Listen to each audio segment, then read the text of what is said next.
All right, good afternoon to all of you, and thank you for coming into our Coaches Series number 2. This is for all of you students and coaches who are part of the Mission Possible this year. And today, the title of our Coaches Series is Public Speaking. Today, we're going to be having a presenter. His name is Mr. Paul Valadez. He's been a Walmart manager and supervisor, a region supervisor, and a region management trainer. So he's had over 30 years of experience in public speaking and presenting projects to many people. As you can see in the picture, he's right there on the left, along with his wife, Ms. Raquel Valadez. She's a counselor in Arlington ISD, and then her daughter, Lauren Marie Valadez. And what's special about this family is that she is a dance teacher in North Crowley High School. So this is her father, who's very supportive of her, and we're very excited to have him here today presenting regarding public speaking. So Mr. Valadez, can you go ahead and lead us off in some tips that you might have about public speaking in talking about how students will be presenting their projects this year? Awesome. First of all, thank you, Dr. Bellinger, for having me today. We usually, in any Walmart that we always start off with a Walmart cheer, but I'm sure y'all would be kind of thrown off like, what's he doing? But I'm happy to be here today. Happy to be able to present to y'all. So a little bit about myself. I know that my name is Paul Valadez. I'm originally from San Antonio. I started the company back in 1988. I started back then when almost like cell phones didn't exist. And it's like people thinking like, wow, that's a long time ago. But yes, we did have cars, but cell phones were just coming around the corner. What I do now is I facilitate for Walmart. And I have a passion to talking to associates and talking to people just in general. So I'm gonna tell you a little story. I was in Mission, Texas, and my boss comes up to me and says, hey, you got a minute? And I'm like, sure. So we pulled aside and he said, hey, your associates tell me you don't smile. I'm like, okay.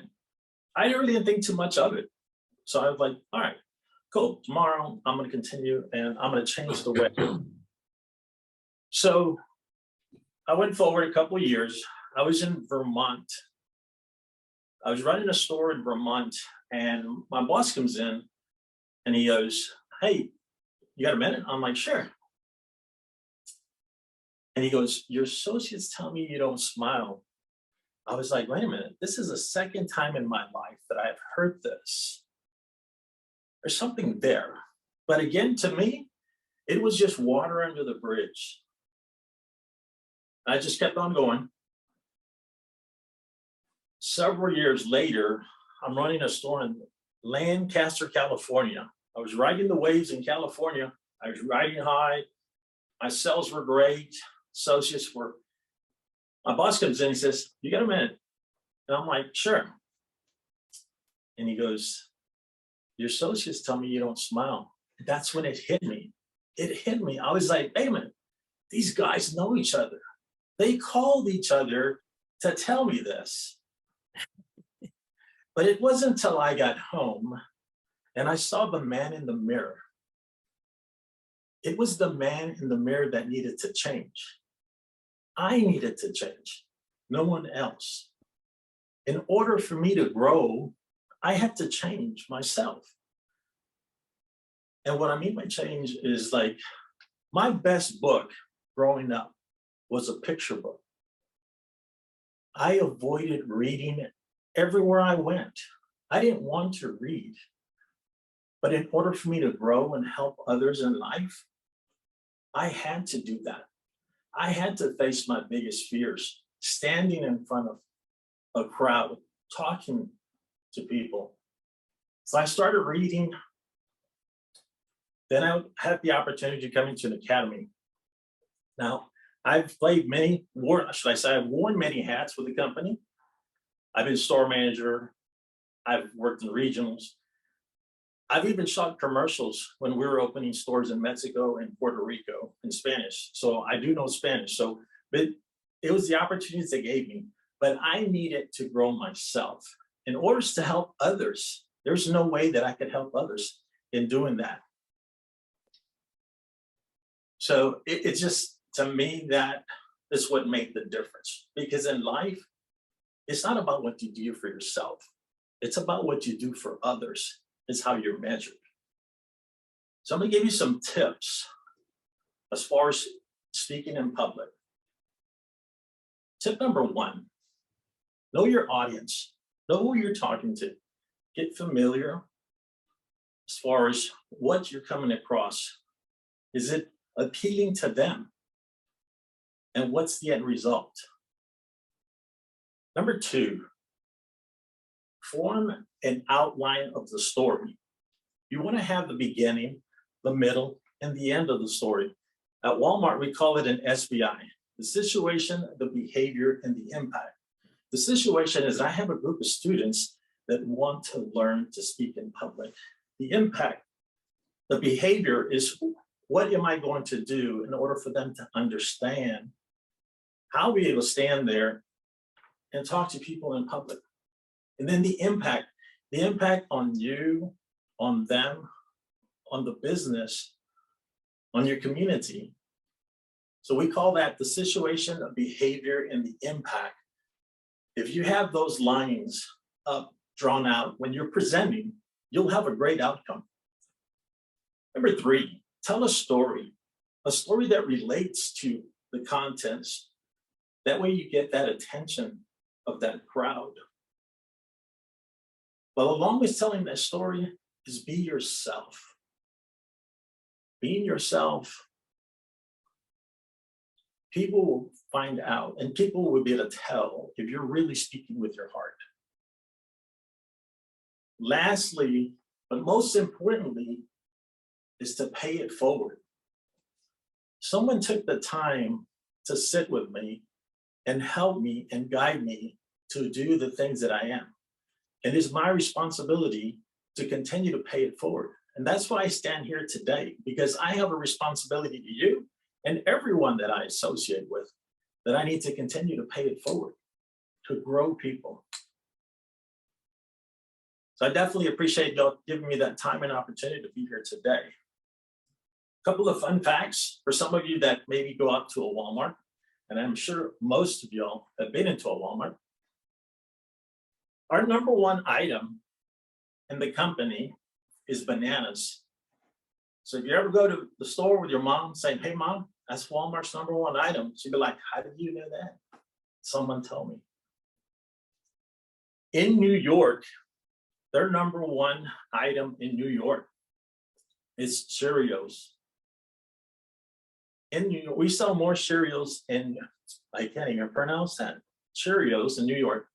But get this, in Minnesota, their number one item are the Flaming Hot Cheetos. And I know a lot of y'all like that. And you're probably wondering, what items in Texas? You would be surprised. It's TV mounts is our number one item in Texas. I guess because everyone's got TVs in their room, so. But a TV mount, a TV mount. TV mount, yes. Wow. TV mount. Unbelievable. But thank you for. That's awesome. Those are awesome and very interesting facts there. So let's go ahead and let's open it up for some questions and answers. I know that some of you guys have tuned in, some of your students. Does anyone have any questions they'd like to ask him, or questions that other students might want to ask as they're viewing this, or want to get it answered as they're viewing it later on this week?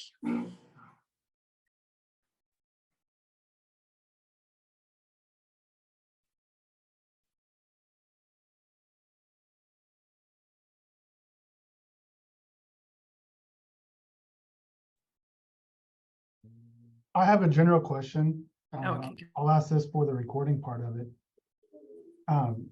What do you do, since we're talking about like the speaking side of things?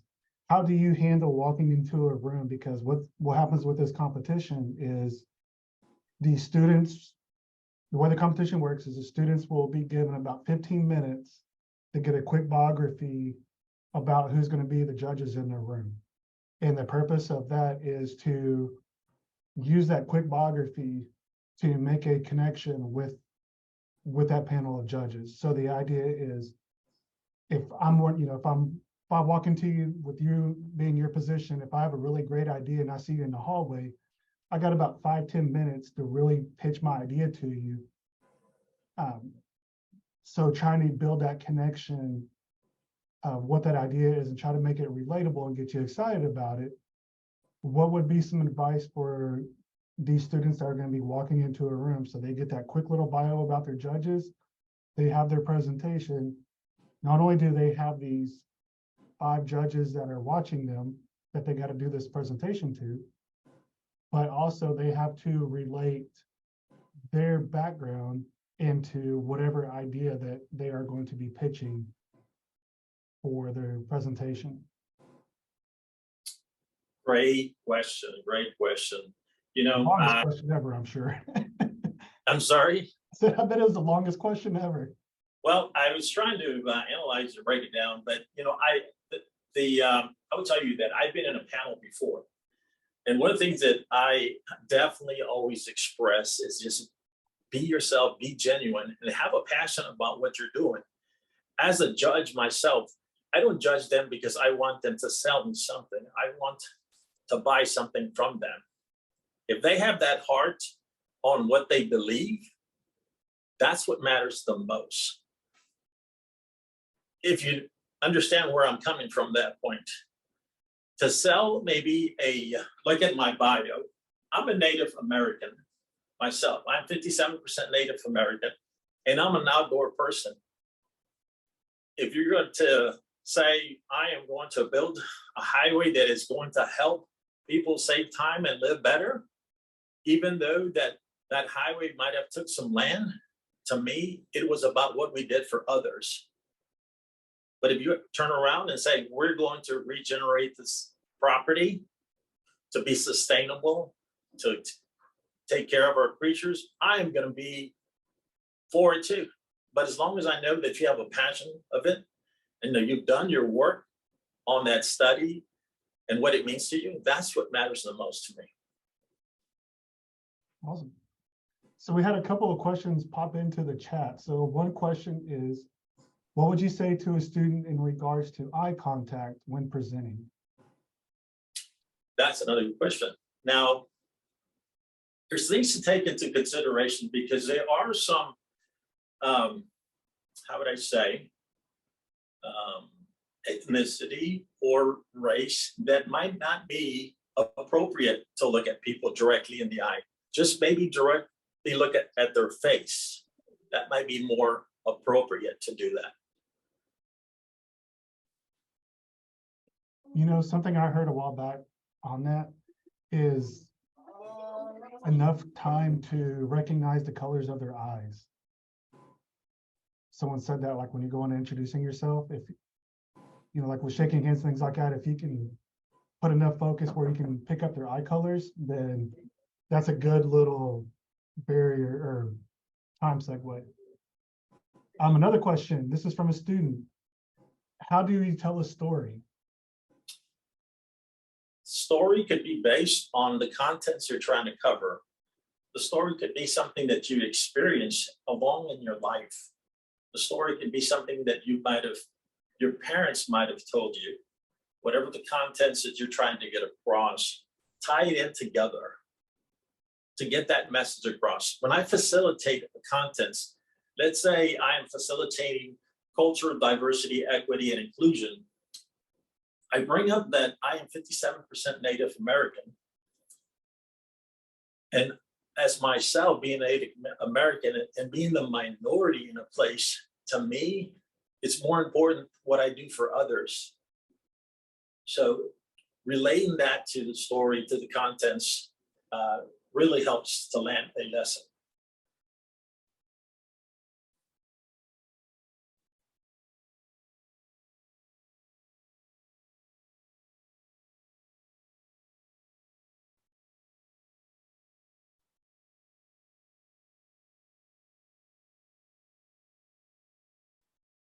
Oh, another question. They're coming in. What made you decide to work at Walmart? And what do you present at your job? That was two-part question. What was the last part? So the first one was, what made you to decide to work at Walmart? And then what do you present at your job? So Well, what kind of presentations, I think, in that direction? okay. So back in '88, I had just left. I was part of the Reaganomics cuts, and I was at Kelly Air Force Base writing programs. But I looked into a company that was Walmart, and I've heard a lot of great things. And as it came in into San Antonio, we were just coming into the big cities. There was a lot of great talk. So I decided to apply, and they gave me the opportunity. That was probably one of the smartest things that I've done in my careers of employment. I've not had many jobs, but just Walmart. I had the privilege to meet Sam Walton. I actually opened the door for him in one of the stores in San Antonio. But once I started, I realized that what he meant by our people make the difference, I saw that. Now, as far as what I do now, I facilitate class. It is no difference than almost like being a teacher. But the difference between facilitation and teacher is facilitation, it's a continuous process that I can go out to the floor and show them the processes of what we discuss and the things that need to happen. My facilitation, I facilitate to new store managers, new hourly associates, people leads, and my facilitation can be on Zoom or live also too. I facilitated people in Nebraska, Boston, and all over the United States that's come through my class.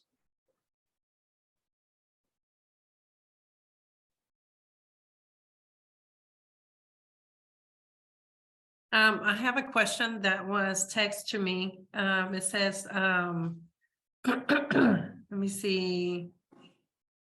When presenting, do you use the index cards, or do you memorize what you're going to say? I don't use index cards. The thing is that I am dyslexia myself, and I've struggled reading, and I've said that early on. And the opportunity that Walmart has given myself and everyone that we have is that we have the opportunity to take a little bit longer when we prep for our contents. My contents, if I'm facilitating a course, I have 3 weeks to prep for it. That means I will study, I will read out loud in a room. And it is up to me. Now, as I present that contents, I will have an iPad that's behind the camera if I'm on Zoom, then I'm reading the contents. But by that time, I've already got the contents down where I just make it my own.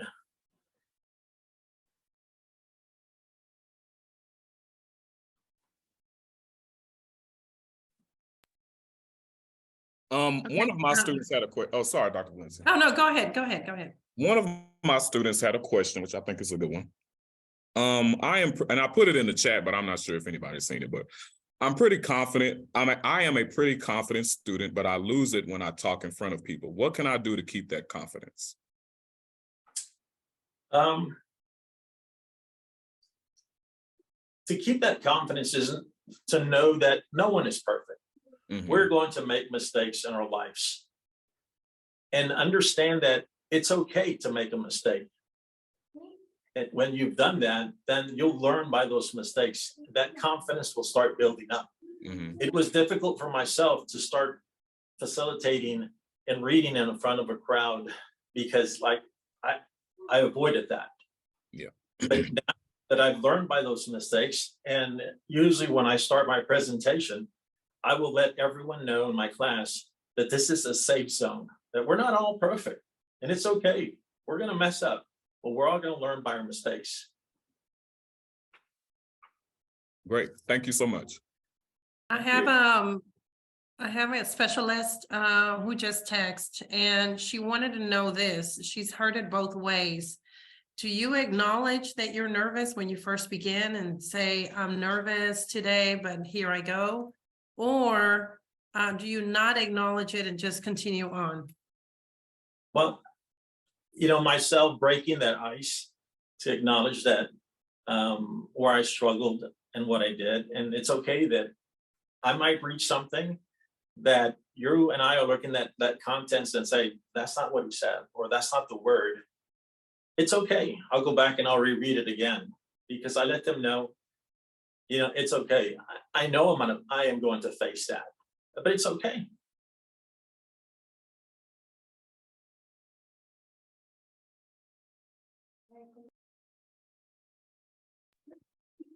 I had a student who had another question. They don't want to talk, so I'm just going to talk for them. Is the project, and this might be a question for Casey, is the project something that I know they're going to use the EDP process. Say that part again, please. They're going to use the EDP process, but is the issue or the problem, you know, the ask and identify pieces, is something that the students come up with, or is it something that you know, the teacher and we all kind of talk about and come up with, or is it just mainly student driven? The goal is to have it student driven. Right. So from the coach side, you can always provide the support on that part of it, but hopefully from the teacher side, you're just kind of nudging them Right. Along on that piece. So that is the goal. And it's something environmental, correct? Correct. So it is, the whole idea is we are grabbing, so we're going to take 20 acres of land. Okay. And so you pick which 3 different land spots that you want. And we picked land that is accessible here in Crowley. So you got Bicentennial Park, you got the Crowley Admin Building, and you have Benbrook Lake, which is right down the road. So we try to get places that are close. Mhm. So like if the kids want to go out there on a weekend or something, they can actually go and see what the area looks like.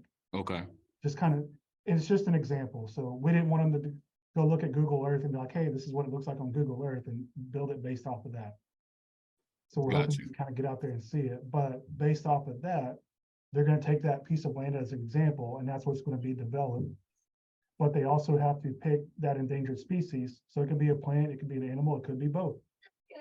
And part of that park is to help support that species and give it a protected area, but also a place for people to go and enjoy. Gotcha. Okay, thank Hopefully you. that answered your question. It did. If I have another question, I'm sure I can get it answered by one of the other Yeah. specialists who've done it before. Well, this year's a little bit different on this, because in years past, it was more of a come up with an invention, design kind of thing, and then that's what you're selling. Mhm. And so we tried to tweak it up a little bit this year where it's more of I think Dr. Valencia said it was environmental psychology was the Right. buzzword for it. But with everything getting built up in Crowley, land getting taken up by buildings and things like that, what can we do to make sure that, you know, we have an area where kids can go play, people can go in recreation, have fun? Because if we don't start locking these places in, they're going to get gobbled up. Exactly. So that's kind of a lot of the ideas kind of going into it. Okay. But yeah, they'll pick a species that's a endangered species to North Texas. So there's quite a bit. That's bad. That's bad that there's quite a bit. But they're going to take that, and then they're going to talk about how are you going to take this piece of land and develop it to support this species, so that way it can thrive and hopefully come back, but also provide a place for people to go and visit and hike, jog, maybe even learn about that species and help push the cause to get them back on the map, that sort of thing. Okie dokie. Hopefully that helps. I'm taking notes. That's why I'm. No, you're good. And then like I said, if you got any questions, always feel free to reach out to us and we can help out. That's no problem at all. Okay, I sure will. Thank you. Yes, sir. And thank you to Mr. Valdez. Yes, Dr. Valencia, on that on that question you asked me, it just kind of also, one of the things that also helps me as I drive to work, getting ready for class, is that I listen to inspirational one. One of the key speakers that I really listen to is Les Brown. He's really good. And I get pumped up ready to present when I listen to some speakers, inspirational speakers. That definitely helps me. Definitely. Because I think a lot of the questions that I'm being asked right now is that, what do you do about calming nerves? So it seems like a lot of the students are very nervous presenting to people that they don't know. And so that was the major, those are the majority of the questions that I'm getting right now is about being nervous. I mean, do you hold a pen? Some of them said that in the past, before they present, they feel like they want to vomit, and sometimes they don't do as well as they could because of the nervousness. To overcome those obstacles, again, it's just getting prepared, listening to before you get into it, but also just kind of break the ice. How are y'all doing today? How was the weather? Did you see that cat walk by? Something that it makes you feel that you can actually open up. Once you break that ice, it starts coming to you real easy. But it's going to take time, but you can do it.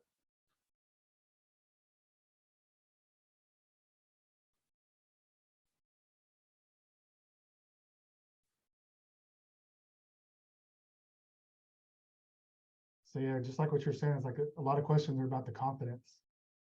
I have a student with a question. Hello, Talk louder. Hello, my name is Kashi. I have a question.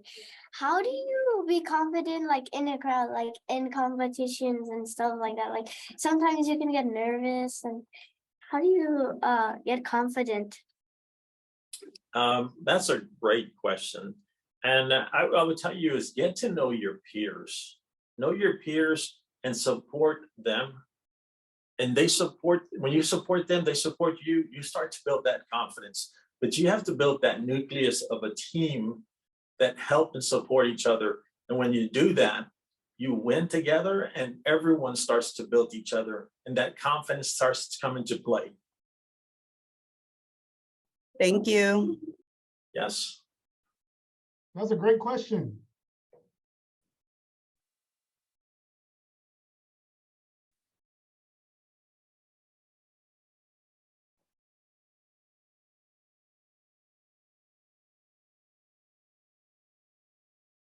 Cool. Well,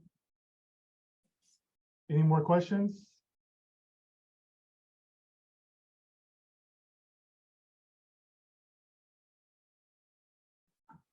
All right, I think we're good.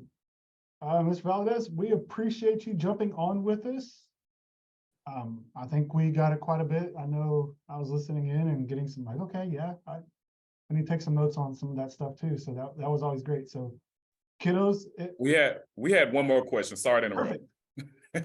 So one of the kids asked, how do you not have stage fright? And we were talking about confidence, and I think that pushed that question as well.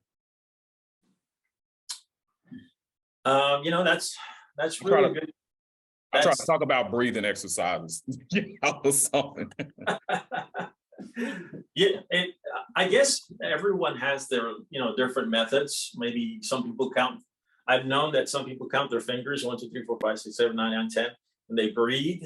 I've known some of that has worked for some people. I think it's just getting comfortable doing it in small groups. Right. As you build that, do it whether it's with 3, whether it's with 5, 10, as you start building up. That's going to start to build that confidence. But everyone's got a different method how they do things themselves. Myself, again, like I said, is just understanding who I'm going to present to, what level am I presenting at, and also am I well prepared. But the key there is being well prepared. And it's some on that thing. Great, thank you so much. And we're working on the whole confidence and speaking in front of people and stuff like that. I think they're thinking it's like a whole auditorium full of people.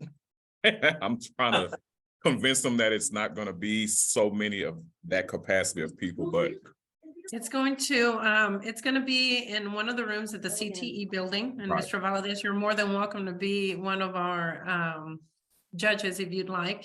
But it's gonna be in the CTE building, and there will be about Ms. Casey, about 4 or 5 judges.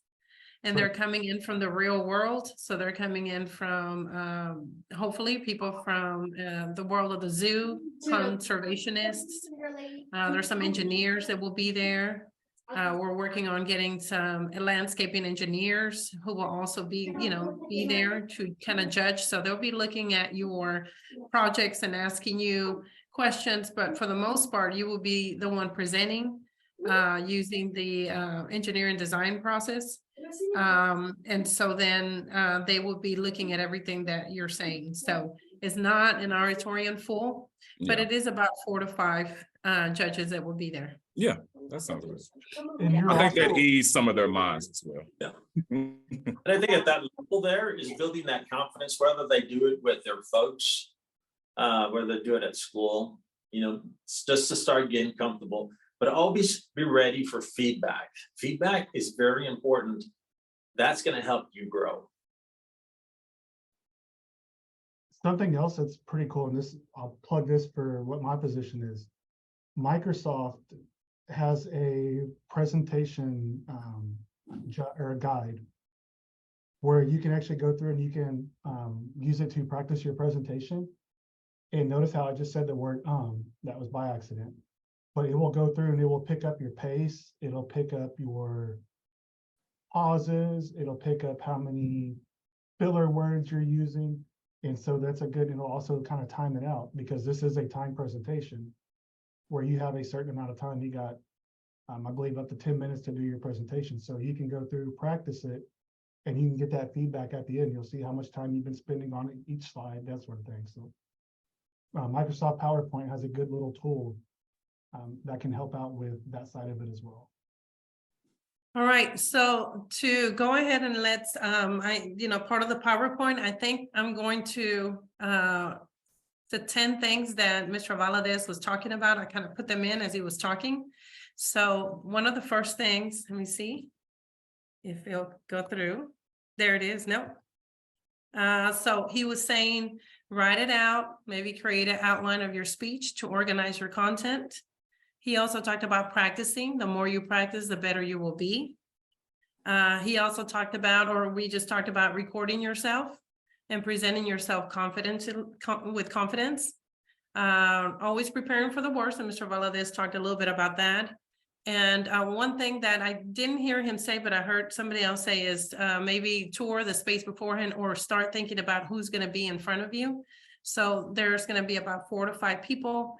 And you will get to see the area. It looks like a classroom with 4 chairs. So if you want to practice with 4 people being in front of you and your family and you presenting, that would be great.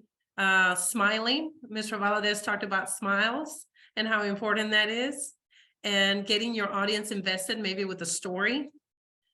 He talked about leaving with a takeaway, again, with some kind of story or something. And then the last thing he talked about was about asking for feedback. So making sure that you are asking for feedback. Hey, how did I do? How can I get better next time? And so then we went to the questions and answers. So those are kind of talking about the takeaways that we had from Mr. Valadez's presentation today, were those 9 takeaways. Is there any other questions that we had from any students or coaches? Dr. Valencia, one of the things that I mentioned earlier that is crucial, that when I facilitate, and I want to make sure that they walk away, is the format of the SBI, the situation, the behavior, and the impact. If you tie your contents to that, you're definitely explaining, and someone walks away with an understanding of what you were talking about. I'm putting it in our PowerPoint right now so that the students will be able to. Okay, the students are saying thank you. Thank you for coming in and being part of this. Do you have any other questions, Mr. Casey? No, ma'am, I am good. I appreciate it. I appreciate you taking time out of your schedule to come talk with us and talk with our kiddos, and I think they got some really good information out of it. Thank you all for allowing me to do that.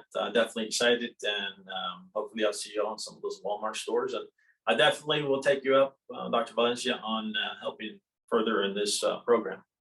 Oh, definitely. Thank you. I appreciate that.